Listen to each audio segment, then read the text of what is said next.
Welcome to my Hello first everyone, mini सबैलाई vlog. मेरो first mini भ्लगमा स्वागत छ। आज चाहिँ म बिहान अलि ढिला ढिला उठेर ब्रस गर्ने, बडार कुडार गर्ने, घर सरसफाइ गरेर पूजाको थालीहरू माझेर पूजासुजा गरेँ।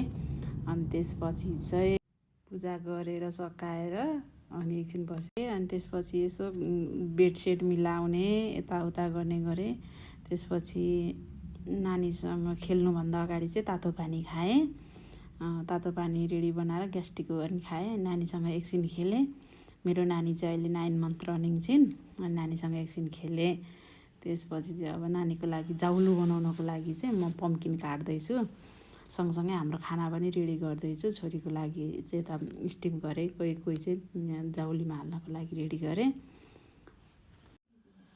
त्यसपछि चाहिँ नानीको लागि चाहिँ सबै चाहिने जाउलोमा चाहिने सामानहरू चाहिँ रेडी गर्दै सँगसँगै चाहिँ फेरि आफूलाई नि यहाँ तरकारी पकाउँदै अनि फेरि खाना खाइसकेपछि चाहिँ नानीसँग खेलेँ। अनि एकछिन माथि छतमा घाम ताप्दै सुन्तला खाँदै गरेर दिन गयो। अनि साँझ फेरि लोकल कुखुराको मासु पकाएर माम खाएर नानीलाई नै खुवाएँ, आफू पनि खाएँ।